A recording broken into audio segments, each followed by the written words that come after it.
Welcome to Glazed Over, a podcast for contemporary ceramic studios. We're your host, Jessica Cowan. And Amy Williams. You're invited to join us in creative conversation about life in the arts as entertainment space. Hi, Jess. Hi, Amy. How's it going? It's going really good. For those watching, I'm back in the studio today for this episode, not at home. So you get to see the awful, like, Kohl's lighting. I say it's like lit like a Marshall's in here, but it gets the job done. And you can see all my Mayco glaze behind me, which I think is really fitting because we had on Colleen today from Mayco. Yeah, we sure did. And Colleen is the CEO of Mayco, and she told us all of the good things, all of the things about her journey from controller in 1993 to CEO today in 2025, which is over 30 years for those of you who are not as good at math as I am. That's a long time. So she's got a lot of knowledge to share with us, and it was just a pleasure to sit down with her and hear everything she's had to say.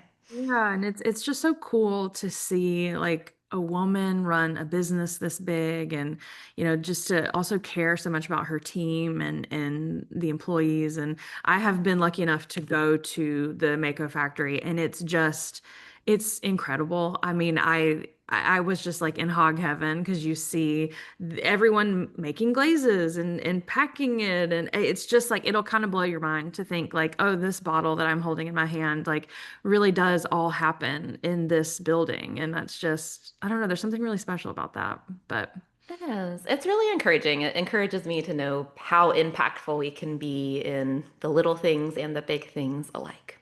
absolutely. And on that note, please enjoy this episode, and we will see you in the next one. Feel like a juggler at your ceramic studio? Between classes, bookings, and admin tasks, those pins keep flying. Let Occasion help you put down the act and get back to creating. Visit occasion.act to discover your peace of mind. Hey podcast friends, don't miss our new must-have markdowns at biscuitimports.com, located under Featured Bisque. We've got seasonal and holiday bisque, plus everyday favorites, all temporarily discounted up to 25% off.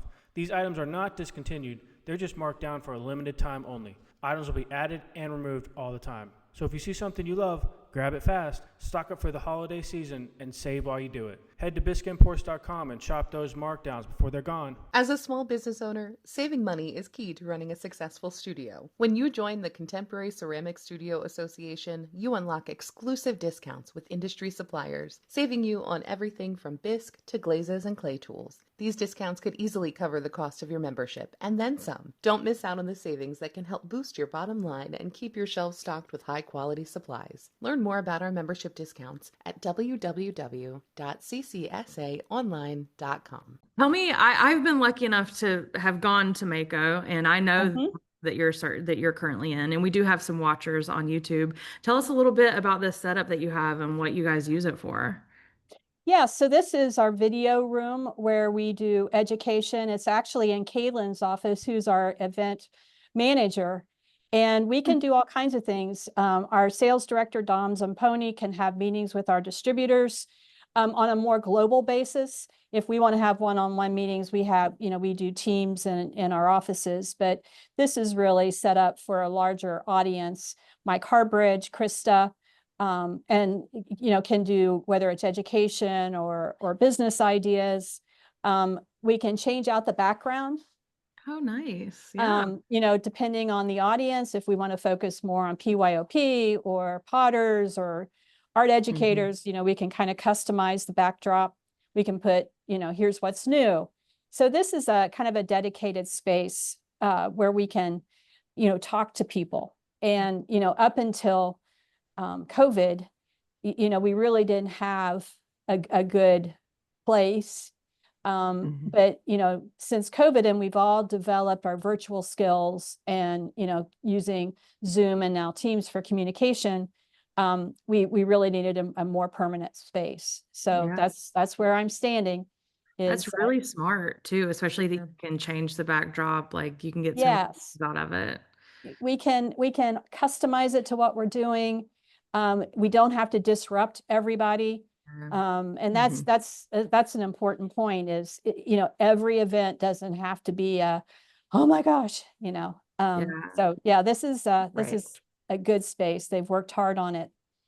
Something that I love about your team is that you will put out the bloopers from when Lisa and Mike, or Bailey or whoever's in there doing the video recording. I love when you guys release those because it's just so funny. Your team is so fun. They're They are. my I favorite. have I tell you, this is one of my favorite teams. I've been at Mayco over 30 years, and this is one of my favorite teams. And it's a combination of skill and passion Yeah. and, the creativity that happens, and not just in the ceramic part, but in all the phases.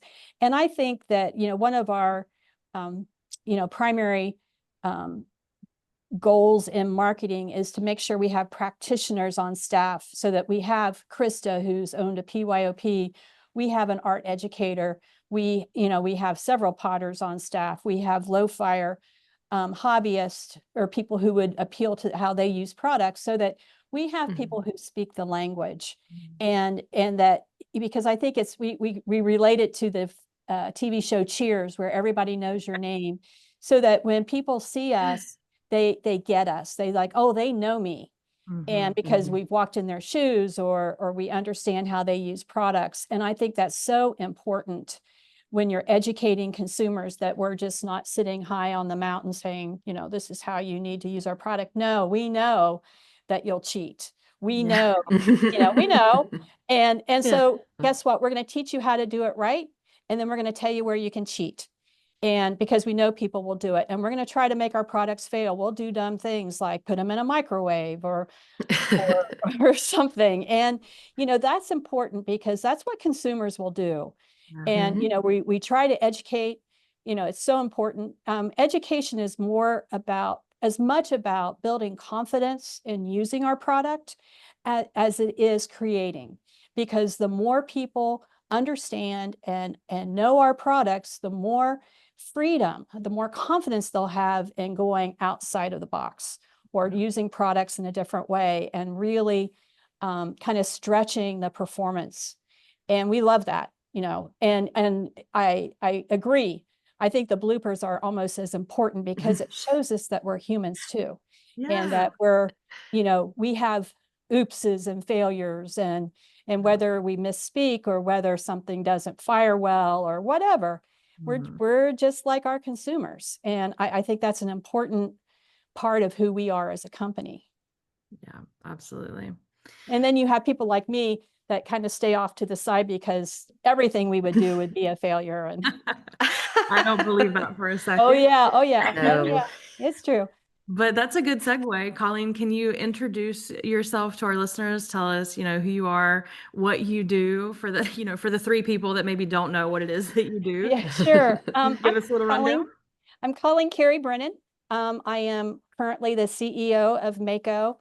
I started here at the company in 1993 as the controller.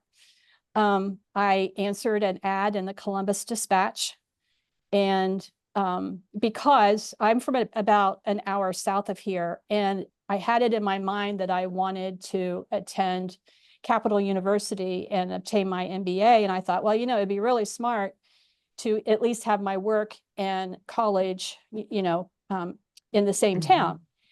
And so I resigned my position and started, looking for a job here in Columbus, and found an ad in the Columbus Dispatch for a manufacturer in Hilliard, Ohio, looking for a controller. And it's like, I'm a controller now. I was in a manufacturing facility. Sounds like right up my alley. And I interviewed for the job, and I got the job. And it's been a wild ride ever since. I started as the controller and continued to be in the accounting side. But what was so cool about this company, and kind of a culture we try to continue to foster, is I got to learn other areas of the company. So I'm like, I'm kind of interested in sales. How does sales work? So they sent me to a show in Miami in August, and to Toronto in January, so I could learn about sales. And it was good. It was a good experience to see what we do through the consumer's eyes, so I could understand some things. So over time, I first of all, I did not pursue the MBA. I decided that Mayco would be my MBA because there was just so many things here I could learn and was encouraged to participate in as long as I got my other work done. So we try to continue to do that. I became the COO in, I think, 2000 and the CEO in 2001, something like that. Oh, wow. My husband and I bought the company in 2011. And like I said, it's been a wild ride because of just changes in how we did business, changes in the overall ceramic industry, learning new stuff all the time. We've grown as a company. So, it used to be I knew everybody's name. I knew what they did last weekend. I know what they're doing this coming weekend. Now I still know everybody's name. I know their kids, but because of the growth, I'm just not quite as dialed into every individual, but they're all so important. And we have employees here that have celebrated over 40 years being employed with us. So I like to think it's a pretty good place to work. We take care of our team, but it's fun, and I've learned a lot. Obviously, I think everybody probably knows that I'm in a period of transition in that 7 years ago, Adam joined our team with the intent of perhaps becoming the CEO. And he's been working hard, learning all the different phases of the company. He's been in sales, heavy in production, marketing, shipping. Now he's moving into finance, which is kind of the last stage. And hopefully within a year or so, he'll be moving into the CEO role, and I'll be moving to chairman of the board and pulling back from some of the day-to-day responsibilities. How does So that feel? Sorry? How does that feel? I'm ready. I'm very satisfied with what we've gotten done. I don't feel like we've left things undone. You may or may not know some of my team that's retired. Keith Kern was our director of sales. He retired in June. And Rich Zimponi, who was our director of marketing, retired a couple of years ago. And the three of us, we've done a lot of really great things, I think. And I think if I did not feel like I had accomplished everything I was out to accomplish, and I don't know that I have done everything. You can never do everything, but I feel satisfied. And I'm ready for Adam and to give him an opportunity. We're building his team right now. Dom Zamponi is the sales director. Kelsey Wilcox is our marketing director. Lisa Zamponi is our CFO. So we're building his team. We've got 3 engineers on staff. So we're beefing up the technical side of our business. So it's really positioning our company for the future, but also under Adam's leadership. Yeah. Right. Amazing. It's very exciting to see him, as a mother, see him develop. And I sit sometimes in meetings, and most of the time it's, wow, that's really smart. Yeah. And there's a few times where you're like, what are you thinking? Yeah. I But- imagine that's pretty difficult. I think I would have a hard time separating the relationship. I've hired my partner, Elaine. She is my best employee. She's better than me. But a lot of the times I'm like, oh, probably shouldn't be talking to her like that, because that's at the end of the day, she's my employee right now.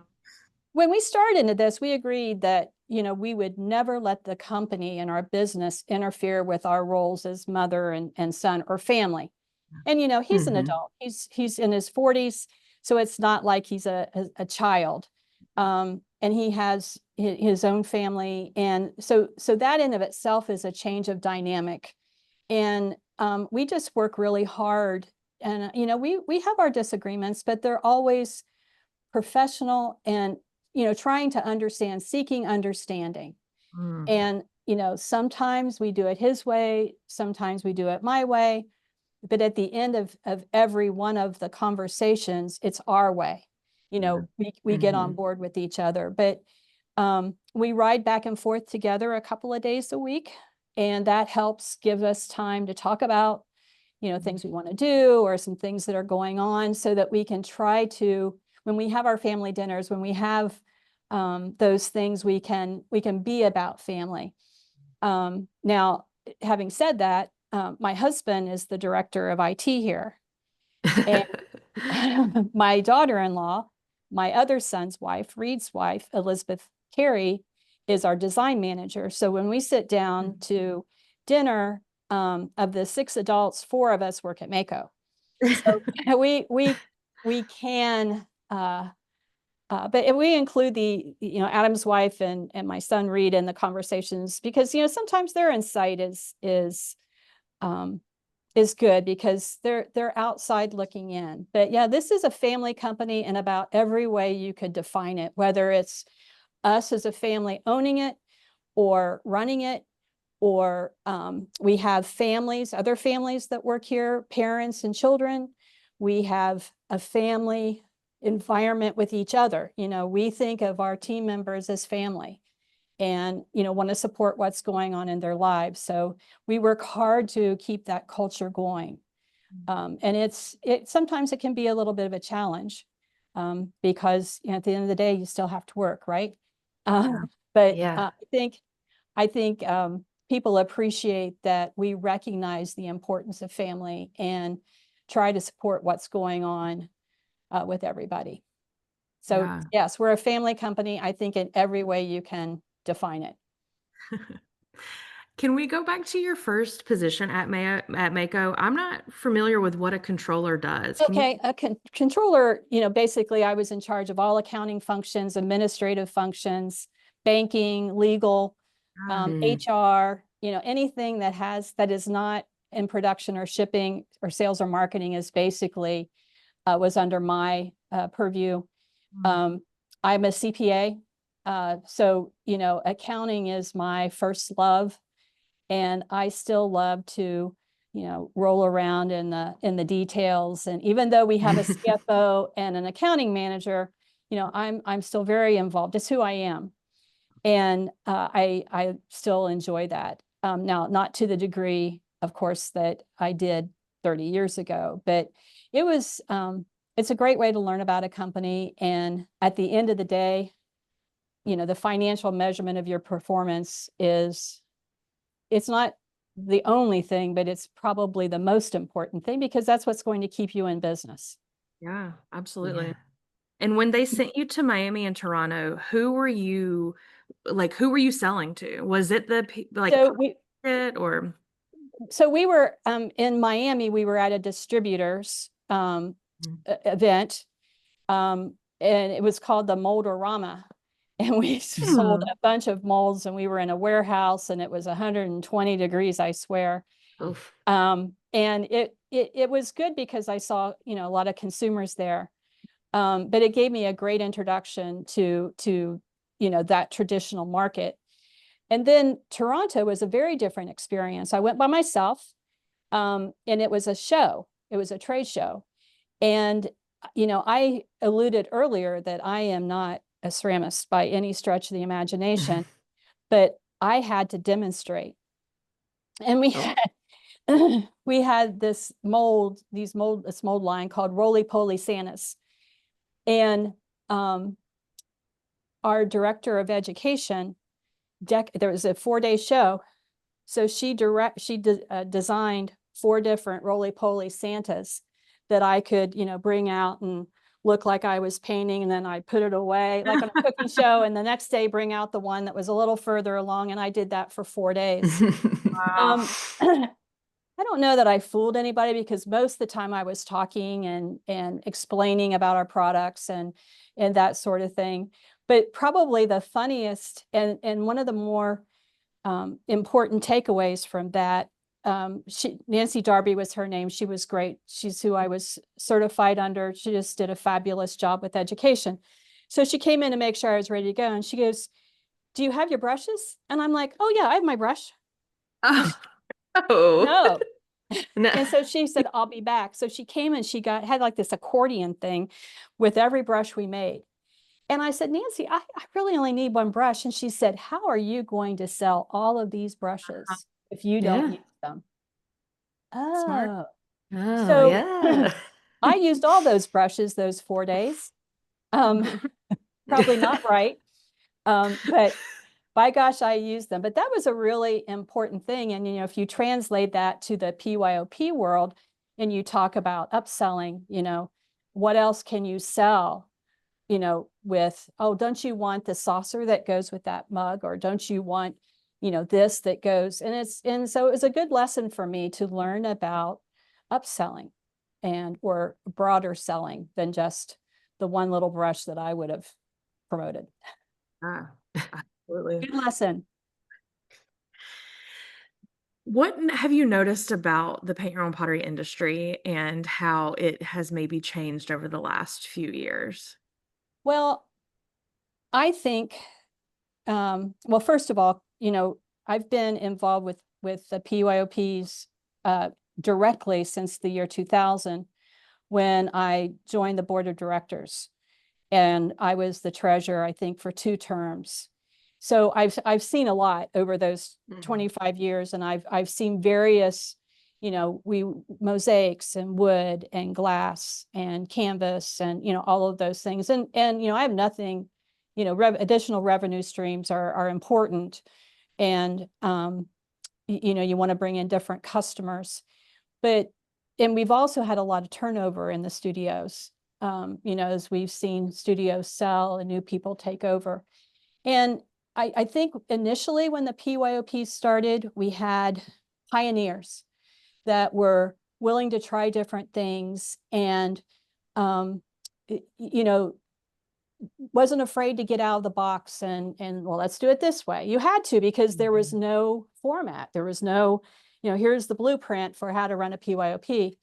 And then I think we went through a period of time where we did have a blueprint and this is how you do it. And now I think and I attribute it a little bit towards COVID, where we had to change, that our business model would not have survived. We implemented the to-go. There was the kits. And now we're starting to see clay. We're starting to, stoneware is taking a good hold on this. So I'm finding, in my opinion, this group is more open to change, and that because they've lived through something that required them to change. And it's not as scary, and they perhaps see the value. And, my hope is keeping it in the kiln is what, we believe in, and is because what makes the studios different than other crafts, and that you have something others don't. So I feel like we're in a really great place with studios where they're willing to listen and they're willing to, try different things. So it's kind of an exciting time as far as I'm concerned. Yeah. Do you have any advice for the studio that is scared to break away from the blueprint and try new things? Yeah, I think with anything, my business advisor always said to me, don't be afraid to try anything. Make sure you have a back door and you can get out of it. So, go in a little lightly and politely, watch the investment, start with some things that are kind of no-brainers. I mean, look at all the education that's out there. The peacock technique is a great way to, I mean, it's a showstopper. But watch videos, call us. That's why Krista is here. That's why Kathy McCourt, Carmen Allen, we have people here that when you have questions, call us. And, Mike Harbridge is a newer addition and is fabulous. We'll be happy to work with the studio. So I think it's, for me, when I approach something that's new, I always think, what is the worst thing that can happen? And if I can resolve the worst thing that can happen or get comfortable, I'll be okay, or here's what I'll do, then I'm, anything short of that is a win. And I guess that's my advice is use the resources that are out there and, just don't go all in to start with. Don't buy 10 wheels, put a couple of wheels in, and just, see how it goes. And then if it doesn't work, don't say never, just say not now. No. I think that's really important, the not now of it all. I think we do get caught up in the like, oh, well, it didn't work 2 years Right. ago, so it can't work again. I am also guilty of that. So that's a great reminder. We all are. And, if you have a bad experience, it can, and, I don't know about you, but I've learned more from my failures Yeah. than I have my successes. And, there's been a few things I've had to walk away from. And darn. But, spending some time to reflect why. And it's like, well, I may come back to that and do it again, do it better. Or I may not, but at least I tried. Very Yeah. true. Something I appreciate about Mako is the variety of product lines and color lines specifically, and then they all do different things. And that's so fun for me as a studio owner because those are big value adds. That might like, yes, paint your dragon, but then also we can put this cobblestone on top, and we Absolutely. can Love make it come to cobblestone. life. I know I'm obsessed right now with cobblestone and dragons in Oh, general. they are so much fun. Um, Yeah. Oh, there we are. So we are, so we consider ourselves, we are a glazed company that has a small bisque line compared to everybody else. So all of, most of our attention is on color. And our founder, Bob Umhofer, always believed in providing an affordable product, high quality, but also friendly to the consumer. Certain markets want predictability, and they want, if I use this color this way, it will be the same way every time. Some markets like the variability. So when you're serving that many consumers, you need a broad range of products that are consistent. They're all consistent, but have the legs, if you will, to do different things, whether it's in glazed combos or alternative firings, or just different ways, different clay bodies that you can really kind of stretch the performance of that product. And again, that isn't for everybody. PYOPs are typically low fire bisque, apply your clear, and that's fine. That's a great business model. But adding some of the other, talking about upselling, let's do this, whether you do it in a class, whether you have videos available for your customers, however you educate your customers, keeps them coming back. And that's really what it's about, is the repeat customer. They are so much more profitable than the newbie that walks in your door because they know how it works. They understand the setup, and having them continue to come back because, hey, I've got these new products, we've got new bisque. Hey, I come and take this class, look at the cool dragon I made.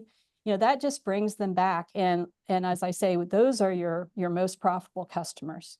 Hey everyone, Des Toll here from Bisque Imports. We just launched our brand new must-have markdowns page at bisqueimports.com, packed with seasonal, holiday, and classic bisque at up to 25% off. These aren't discontinued, just temporarily marked down. So grab them while you can. Are you spending hours managing studio bookings and class registrations? Occasion helps ceramic studios save an average of 3 days a week in admin time. With clever workflows, instant confirmations, and seamless class management, you can focus on what matters, creating amazing experiences for your customers. Join successful studios like Clay Cafe Avalon, who've trusted Occasion since 2016. Visit occasion.app and schedule a demo today. Mention Glazed Over podcast for personalized setup support. I appreciate so much that Mako does the work to put out so many resources. I talk about the glaze combination section of your website constantly because it's what I go back to. And if I had a PYOP, I would make sure that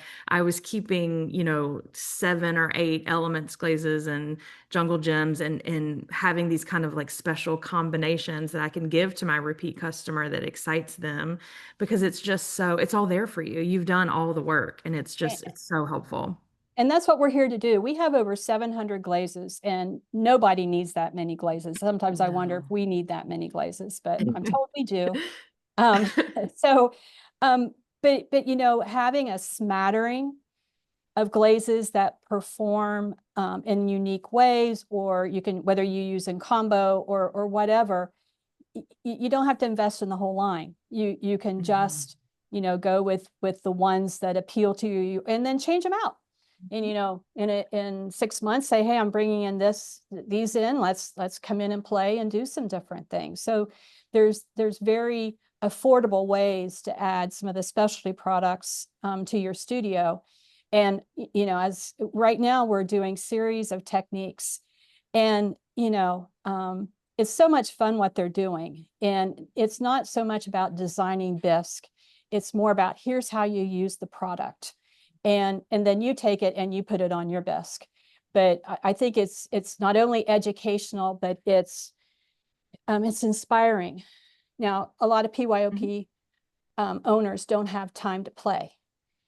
So, we have to, it's our job to provide you with some tried and true things. And then, maybe we inspire you and you try some things on your own, and we want to see those things because there's 101 ways to do stuff. So it's really fun what the design team is doing right now. Yeah. At both low fire and mid range, because we find effects at one, we try to mimic it in the alternative temperature or the other temperature. And, a lot of fun. They inspire each other. And in fact, there's a design meeting going on right now. And, they're in there going, ooh, how did you do that? Oh, well, this is a watercolor using elements. And yeah, so it's way fun. Yeah, I love that. I would love to chat about your acquisition of Ritual Glazes if you can tell us. And I will say this episode will come out a little bit later this year, so it may be old news, but it's still very new news at the moment. Sure. Yeah, I'd love to hear about that. We all need to take a sip of coffee. Sorry. Yeah. So if this is water, if this Krista were here, she would make sure I had wine in my coffee cup. But yeah, so Rituals, it's a great story. Sarah Bingham is a lovely gal who had a vision a few years ago. And she was a legal dictation person. I forget what they're called.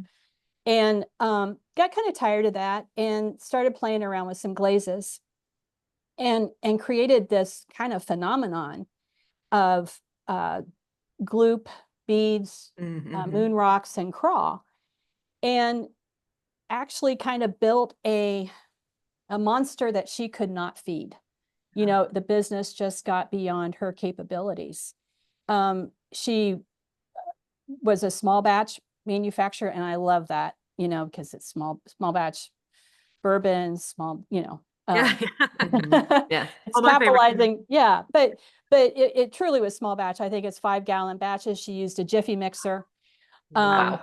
She was a one-person operation, had a friend that came in and helped her a little bit. And so she built this incredible business that was only limited by her ability to produce.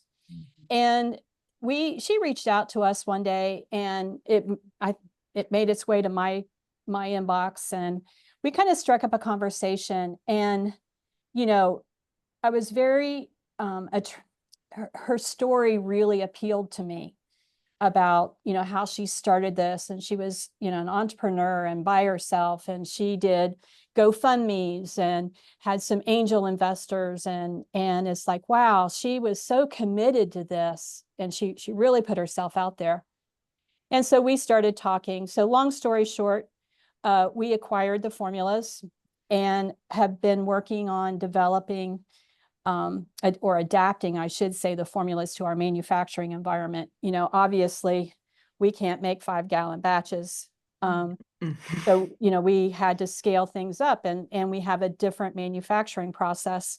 So a lot of our work has really been in adopting her formulas to our environment. So hoping we'll start maybe releasing some glazes later in August and then into the fall as we perfect them.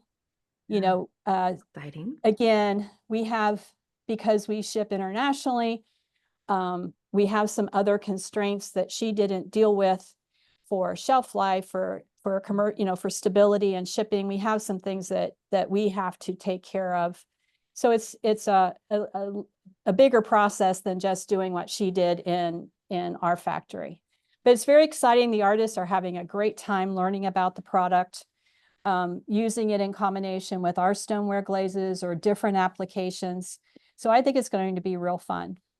I think so too. I think that will be amazing. Are you going to bring any samples to convention with you by chance? I don't know what Krista's plans are for Uh, convention. Oh, Kaylin's shaking her head yes. Okay, So good. yeah, all right. yeah, so I think we'll be showing them. We'll just probably be releasing the first line about the time of convention. It just kind of, we don't put anything out there that we haven't put through the paces, and we're assured that it's going to perform the way we expect it to. Sarah's consulting with us and helping us, even though we've had to make some alteration. It's the end result we're after. But again, it's a unique glaze. They're all kind of variations of each other, and I just have so much admiration for her because of what she did on her own. And not many people could have done that. So that's the story of Ritual as it stands today.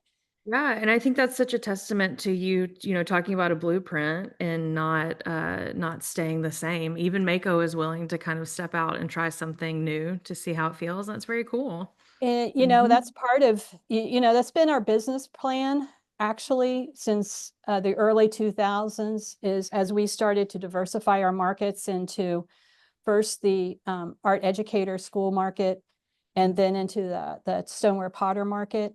And having the diversification is important to ongoing business, that when one market might be a little flat, there's other markets to offset it. We never stray from the kiln and the glazes. That's the one constant. That's who we are. But yeah, taking a risk, the Duncan acquisition in 2020 Mhm. during a pandemic. Yeah. People really thought I was crazy then. And I did too. I'm like, well, I'm not sure what I'm doing here, but we did it.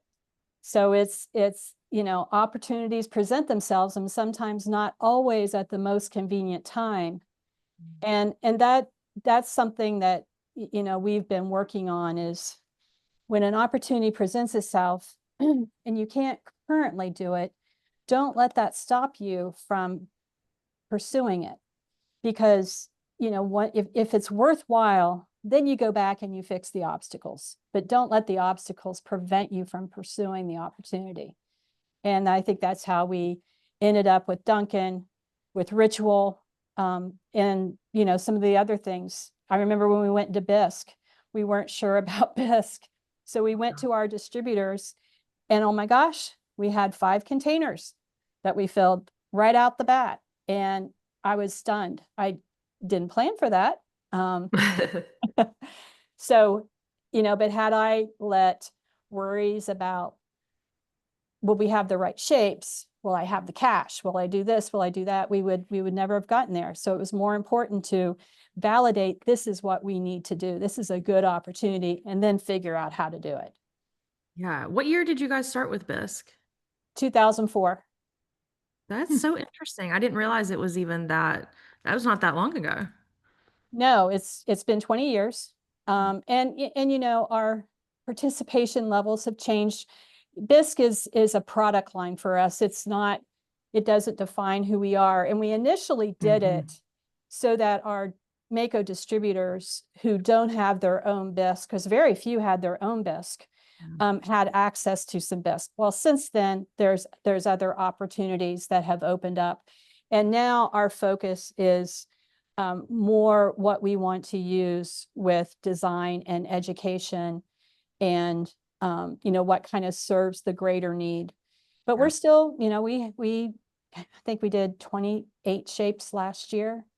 Wow. And Bisque, I first was in molds and then went in Bisque, and they're very similar in terms of trend, in that you have to be smart enough when to stop making, if you're Scioto molds, when to stop making cherubs, or if you're Mayco, when to stop making facetinis. Because it will wear itself out. Yeah. And you have to know when to leave the party on Yeah. Right. certain shapes. And especially with the bisque companies, the real bisque companies, you know, they put out a lot of shapes, and they do a great job at it. And you know, we don't see ourselves competing with them. It's more of an augmentation, and you know, kind of bringing our expertise to that. But it's been interesting, and of course, you know, that may segue into another topic, which is the tariffs that we're now getting All right. on She bisque. said it, not us. Yeah, no, I'm happy. You know, it's a fact of life. Yeah. And, Right. you know, the problem, I think, so right now, I can't speak for other importers, but we have an additional 30% in tariffs, and between the fentanyl and the reciprocity tariffs, in addition to the 13.5% that we had been paying. And I think the hardest thing about that is the uncertainty. Is it going to be forever? Is it going to be for now? Is it, you know, where is this going? And I think that's, as a business person, I think that's the biggest challenge. Is I don't know how to answer this, because I don't know. It could change next week. We have seen the volatility in that. So, you know, we're watching the situation, and, you know, I know there's a lot of concern, and I'm certainly not going to diminish that concern. But to kind of go back to what I talked about earlier, is we as an industry have shown that we can pivot, that we can get creative, that, you know, maybe the slip casters in the US start becoming more viable as a resource. Who knows? But you know, the one thing I'm confident in is that we'll figure it out. And you know, this is where I think clay can, you know, this is a real reason to start working with clay, perhaps, or you know, kind of stoneware, because it can be a little different. And diversify, so that you're not overly dependent on you know, one supplier or one product line. And you know, I think it may force us to challenge some of our pricing models out there. You know, we've taught pricing in some of our pottery camps, and I'm a believer in a diminishing multiple, and that you can't mark up a faceted dragon like you can, you know, a 3-inch facetini. You know, you can't treat them the same. So we may have to, you know, and when I've taught the classes, it's been about, look at the margin, look at the profit margin, look at the dollars, because your costs aren't really the paint and the bisque linear wise. You know, the rent's the same, your labor's the same. Those are your real costs. And so having different profit goals, maybe depending on the size of the wear, this might be the time to look at that, so that you're looking at profit dollars and not profit margin. So. I'm writing all of this down, by the way, because Yeah, I'm like, I needed to hear that just as much as I think everybody else did, because it can feel it can almost feel good to get wrapped up in like the fear of where this is all going, you know, and especially when everybody else in the community is also fearful of the same thing. But right. Yeah, hearing it laid out like that, it makes it less fearful. Well, I think you can't control everything. You can only control what you can control. So what, you know, what are those things? And, you know, looking at your supply issues, looking at how you're pricing, looking at what you're offering, what's your assortment. You know, I've not seen a lot of slowdown in terms of consumers. I think the concern for studios is more from the cost and the supply perspective. So let's focus there. You know, if the consumers are willing to come, assuming that the pricing continues to be affordable or reasonable, you know, then let's kind of look at the other side. And again, maybe I'm too much of an optimistic. I'm not Pollyanna, but I think this is where we get creative, and everyone's business should be different.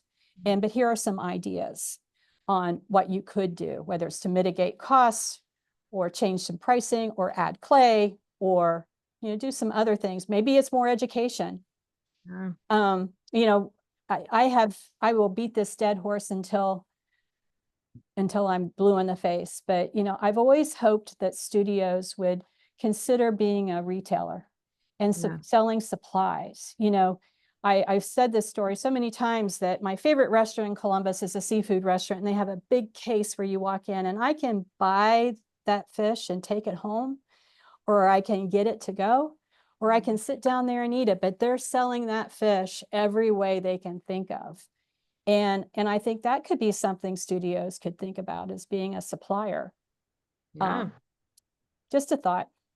We certainly see some bisque in the big box stores. So if I can go into Michael's and buy a piece of bisque, why can't I go into a studio? Very true. Just a thought. So, but I think when things get challenging, that's when we really will start considering alternative scenarios. Yeah, I mean, we made it through COVID, and that felt very impossible at the time. So It was. I'm right there with you. And yet, look at the creativity that came out of that, and the alterations to business. Pretty amazing. yeah. In the next, let's say 5 years, I don't know if you have definitely like an exit strategy yet, but or a time when you're not going to be sitting in the office anymore. But what are your hopes and goals for Mayco in these next 5 years or so? Well, I certainly want to see Mayco continue with the principles that we operate under now as a company.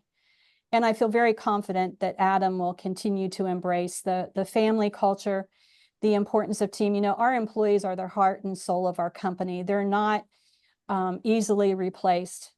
And we invest a lot in them, both from a training, but making sure people feel value, that I'm important to this company, and certainly want that to continue. The education is, I think, to the consumers is very important, and continuing to teach people how to use our products, or how to use products in general. It doesn't have to be ours, because we want to keep, the consumers participating in this. I think that continuing to provide a quality product at an affordable price. We hang our hats on quality here. And we'll make a mistake every once in a while. Someone makes a batching error, or we put the wrong crystal in the glaze and it doesn't get caught, but we own up to it. And yes, we make mistakes like everybody else, and we'll replace the product, or try that new crystal glaze. Maybe you'll like it. Mystery glaze. Yeah. But I think those are the main things. And I have every confidence that Adam, because he lives those values just like I do. He believes in them. And but even more important, our team believes in them. I often say, as I said earlier, we have a great team here, and I can pay them to do their work, but I can't pay them to care and have the passion that they do. I mean, Kaylin is a great example, where she's on Facebook answering technical questions, and of all hours. Oh, And it's yeah. because she cares, and she wants people, even though we have dedicated technical people, we all work together. And I don't think we have a person here that just doesn't go 110%. And that's all them. That's not because we pay them. That's who they are as people. And that's a quality that can be hard to find. Absolutely. So that's what I hope continues. I hope we continue to, be strong, be visible. We say we want to be part of every fire. Yeah. We don't care if you fire low, fire high, put it on bisque, put it on clay, put it on glass. We don't care. We want to be part of that. Yeah. Oh, I love that. Can we ask you some silly questions now? Sure. Okay. I would love Okay. to know what your current favorite stroke and coat glaze color is. So one we don't have. Okay, tell me. Oh. Pond scum. Okay. What? And I'm assuming that's Now, are you saying you don't have it because it doesn't exist, or that it's no No, longer we in don't the lineup? have it because nobody will let me name green glaze pond scum. But Oh, that well. is my favorite. My favorite glaze this year is actually SC 15 Uh-huh, which is tuxedo. tuxedo, Yeah. Hmm. and it's because it's our #1 seller. Yeah. Ah, yeah, well, You know, I had a that's one way to feeling choose. you were gonna say something like that. But to be fair, that is my number one. Yeah, that's my number one used glaze color in the studio. So I think it would also be my favorite. Wow. All right. So what about piece of bisque? Do you have a Mako bisque that you love at the moment? I've always loved the dancing tea set. Mm, I just think Mm-hmm. it's whimsical. It's an older collection. It's been around for quite a while, but I just felt like it was something that um, kind of captured the fun. I think the faceted items are unique and really well done. But those are the ones that come to top of mind. Now, one of the faceted items is one of our #1 sellers. And the faceted fox is Mm. and I don't really understand fox, but hey, People love a fox. they do. They really do. So yeah, that's my favorite. yeah, I'm gonna have to shout out the silhouette trees. I don't know if that's a newer item last year or not, Yeah, but last year. I love that thing. It is, Great painting surface, isn't it? yes. And I think the mushrooms are fun. I just Hmm. enticed Bob Morini to do a set of mushroom lanterns for my garden Oh, nice. to go with my gnomes and my chickens. So All right, what about Jungle Gym? Now I'm just being very nosy. Do you have a favorite Jungle Gym? blue azure. Mm-hmm. Can't go wrong. Hmm. Mm-mm. Yeah. What about all the specialty effects? What's your favorite specialty glaze Uh, effect? oh, probably cobblestones Hmm. because of how unique they and flux. Cobblestones and flux are the two low fire, and then or flex high fire and cascade low fire. Just because cascades and flux by themselves aren't real noticeable, but it's what they um, allow the glazes, they encourage movement and combinations. And I think what's so great about those products, cobblestones a little bit more about the flux and the cascade, is that everyone in a class can do the same project, but how you apply the flux or cascade, how you layer the glaze, how much you do, everyone can have something different. Yep. And I think it really, some people don't like that. Some people want to do, what you do. So it's not for everybody. But I think that it's a really fun product. It's a great tool to do some fun things. But, I really like cobblestones because you can use them by themselves. You can put stroke and coats on top. You can do them in design. All over, it's just a really versatile project. And then, Hmm. Mudcrack does the same at 6. So Mm. Oh, I could talk about this stuff all day. Yeah, me too. yeah, it's fun. That's the one thing I can't, this may be a surprise. I can't do it, but I can talk about it and I can teach it. So I used to teach a lot at the art educator shows. I had the product knowledge, maybe not the skill, but they're going to do their own thing no matter what. Yeah, Because they're true. going to sit there and our sample may show trees and they'll do mushrooms or something else. Yeah. So being able to still talk about our products, I'm not that distant from it, is important to me, that I can still stand in the CCSA booth and tell someone why they should use this product or this product for whatever they're doing. Right. Yeah, absolutely. That's I awesome. want to know the rules so that I can figure out how I can break them, which is what That's it. Right. Absolutely. Yeah, my favorite Absolutely. way to use cobblestone is by not doing 3 coats like in every single section. I love the like small breaks beside a big break, and that was just by accident. So I Hmm. love that, Mako, like you said, you do all this work to see if it can fail and how it fails, and if it's a fun fail or a not so fun fail, and Right. just Yeah, it's, we call them happy accidents or maybe not so happy accidents. yeah. Yes. All I know is you make my job a lot easier. So thank you for that. Well, you're welcome. That's what we're here to do. Like I said, we want you to be successful. You define success, we don't. Yeah. And Right. then we fit in how you want us to fit in. And whether, we're your best friend and you call us every day, or, just only when you have problems, it Mhm. doesn't matter. We're here to support what you're doing. And that's our job. Yeah, and you do answer the Love phone. that. I have talked to Kathy McCourt a few times, and I always appreciate that.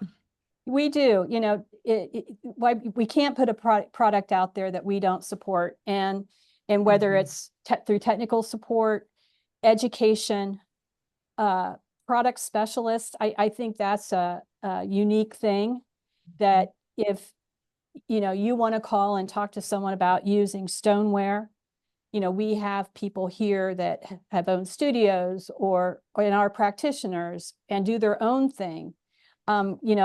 It's so cool when you're at a show like in Sika and people come into the booth, to Todd and Carmen and Elizabeth and say, look what I did. And, and they'll engage in conversation and talk about, the different ways and how they use product and how we use product. And, it's just, I feel like our team is relatable Absolutely. because they Absolutely. walk in those shoes. Yeah. Yeah, and to watch someone like Mike Harbridge teach is so impressive because Oh, he can, like in real time, he can show you a million different, ways to use it. This will be what happens, and he's just, I mean, he has forgotten more about ceramics than I'll ever know, and he's just he has, but it's also he continues to invent. yes, And that after being in business for so many years and using product to still be curious yes, and yeah, still, try things. And all of our designers do that. But because, it would be easy to get complacent. yeah, And that can be a failure for some artists is they never change their style. They never do the product development yeah. to, especially if they're professional, to change their look. And it's just to continue to be curious. Yeah. That I think that's a Yeah. really uplifting thing to leave us on. Thanks for tuning in. I'm Des Toll from Biscuit Imports. And remember, our must-have markdowns page is live now with seasonal, holiday, and classic bisque up to 25% off. Not discontinued, just discounted for a limited time. Shop quick, and we'll catch you next time. Feel like a juggler at your ceramic studio? Between classes, bookings, and admin tasks, those pins keep flying. Let Occasion help you put down the act and get back to creating. Visit occasion.act to discover your peace of mind. Looking to sharpen your skills or learn new techniques to enhance your studio offerings? A CCSA membership has you covered. With exclusive access to educational webinars, training programs, and hands-on workshops, you'll stay ahead of industry trends and keep your creativity flowing. Whether it's improving your business operations or mastering the latest pottery techniques, the CCSA is here to support your growth. Join the community of like-minded studio owners and take advantage of these incredible learning opportunities. Visit ccsaonline.com and become a member today. Colleen, is there anything else you'd like to say before we cut you loose back to your, all the work? Oh, back to my real job. Yeah. I just wanted to say thank you. Mayco, as I said, it was a founding member of CCSA. I've been on the board. Teddy was on the board. Chris was on the board. That's how we all met and became buddies, and how fun it is to work with your friends. Yeah. But we're there for the PYOP market. We're and want to be influential in introducing new ideas and ways to keep the studios successful. So I really appreciate the time. I'm quite honored that you thought enough to ask me to talk. Cool. And thank you both. You're very kind. I was prepared for, the 60 minutes expose. Oh, That will be part 2. Yes. yeah. This is how we get you comfortable with us for that. Oh, that's it. Then Yeah. if And we we do a are- reboot or a part 2, that's when the spotlights will come out and Right. ask me the heavy questions. That's when we'll ask you your bra size. Yeah. Yeah. I don't know if I'm retired. Maybe there's Hey. We might find that leave out information out by then. Well, Colleen, thank you so much for the time, and thank you to thank you. to Kelsey and or Kaylin and Kelly. That's right, who helped you get that I'll up there. start with Kay. Yes, Thank I know. you. Yeah, that makes it easy. But we just appreciate the time, and we learned so much. And I'm so excited to see you and the rest of the team at convention. We'll be there. Yeah. Thank you guys. Have a great Awesome. day. Thanks, Colleen. Bye. Oh, Colleen, thank you so much. That was really wonderful. Oh, thank you. It was really easy. I always love talking about the company and Good. people. Yeah. So you guys Good. are very, very easy to work with. So Good. thank you. And like I said, I'm sincere. I'm very honored with this. So Thank you. We are too. I mean, Yeah. you to We take appreciate your time. Yeah.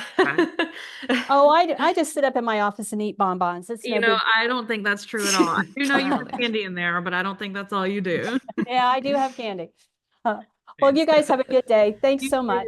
Thanks. All right. Bye. Thanks. Bye. Bye. Glazed Over is brought to you by the CCSA, the Contemporary Ceramic Studios Association. Thank you to our moderators, Amy Williams and Jessica Cowan. Editing by Scott Lester. Executive production by Vicki DeWorth. Learn more at ccsaonline.com.